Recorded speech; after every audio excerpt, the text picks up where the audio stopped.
I'm Captain Kent Barrios. Captain 나형 Frick. I am CW3 Snyder. Is Nicole Starr. Major Donald Kim. I am Stephanie Jeb. My name is Sergeant First Class Alan H. Wong. Captain James Lee. I was born in Wiesbaden, Germany. I'm born in Seoul, Korea. I was born in Maine. I was born in Seoul, South Korea. I was born in Manila, Philippines. I was born in Anderson, South Carolina. I was born in New York City, New York. I was born on Fort Benning, Georgia. I consider myself as an Asian Pacific Islander. I'm an Asian Korean American. I am Chinese American. I consider myself Taiwanese American. My dad is Indonesian and my mom is Chinese. However, my sisters and I grew up in Germany. My dad was an E7 in the Army.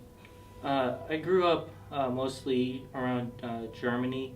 At age 13, I immigrated with my father to Honolulu, Hawaii. I was about 9 years old when I came in to the United States through California. I went to elementary school in Germany, went to middle school in Arizona, and high school back in Germany. I grew up with a military family, actually. My dad was in the Air Force, moving all over the place, from Philippines to United States, and then back to Philippines, because that's where my dad usually go for a station as an Air Force guy. Like fitting with different culture, that's the hardest part, and you always get picked on when you're young because you're different. So I have a lot of language barrier too, because I moved to the Southern California middle of my 20, a little over middle of my 20. So Korean is my primary and the mother tongue and everything. And looks like I have to be learn another language in my old age.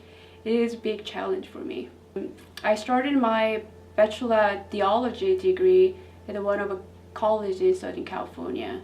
It was tough because I had already 2 kids at home and a full-time mom and full-time wife. And then, but also I want to study. Really I want to study hard. So I graduated actually as a valedictorian. Some of the challenges in the military or being a military brat is that home is multiple places, multiple cultures, and ethnically I might be Chinese, Indonesian, but growing up in Germany, I have a strong affiliation with the German culture as well. It was different. I think my sisters and I were the only Asian kids in a German school, so we didn't have a lot of other Asian friends.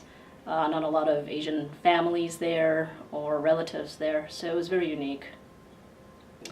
I went to one high school, and it was an all-German high school.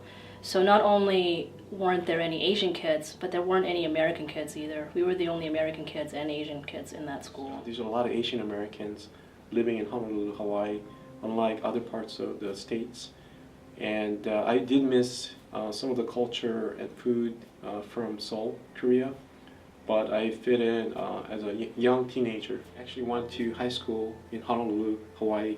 I realized it's a lot more liberal than South Korea, and the students could actually voice their opinions.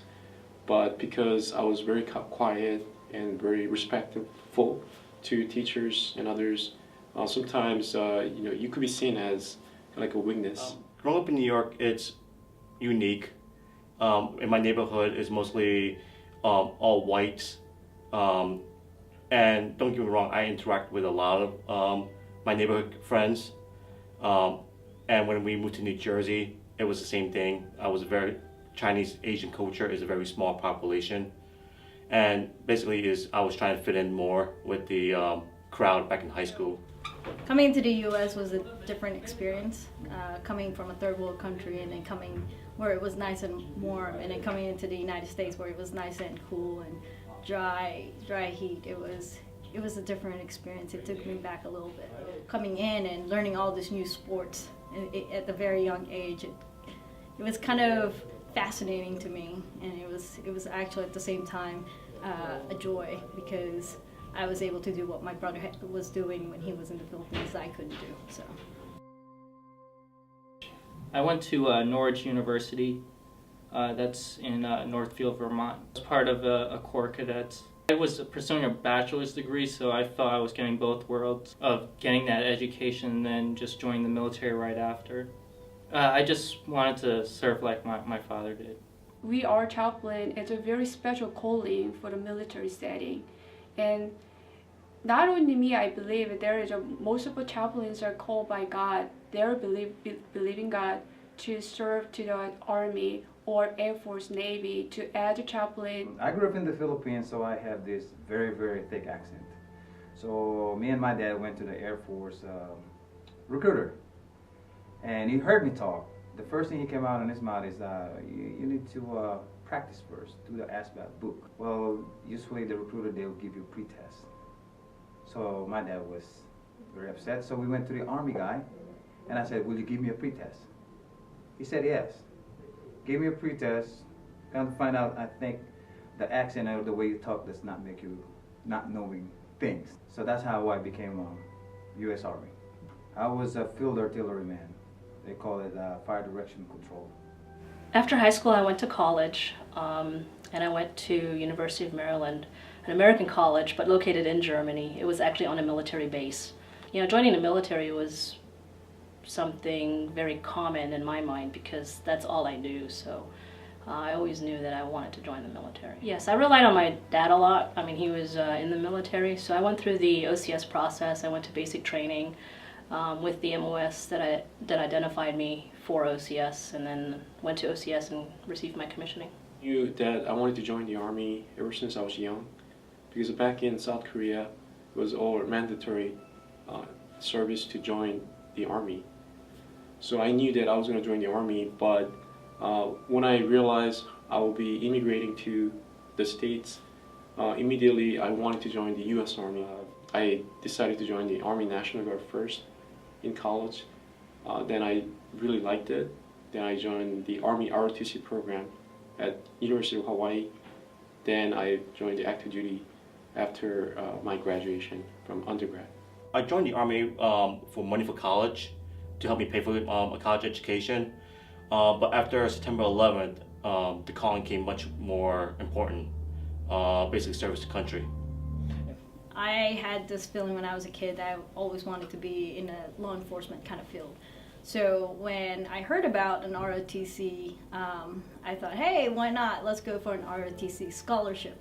So I was going to go for the Air Force, and then I thought, well, I'll put one in for the Army because, you know, you never know. And my brother's in the Army too. So so my dad and I, you know, helped me kind of filled out the ROTC scholarship, and in my senior year. My mentor was a retired colonel from the Dental Corps, and he just helped me out a lot, talked to me about the military. And if you were to ask me in high school, college, would I join the military? It's probably not. But you know, he opened up my mind. He showed me his experiences, the main advantages of being a military doctor, and I was sold. Yes, I am proud to be an American. I'm an American soldier. I am proud an American soldier. I am an American soldier. I am an American soldier. I am an American soldier. I am an American soldier. I am a proud American soldier serving the United States Army, and a proud military police officer in that.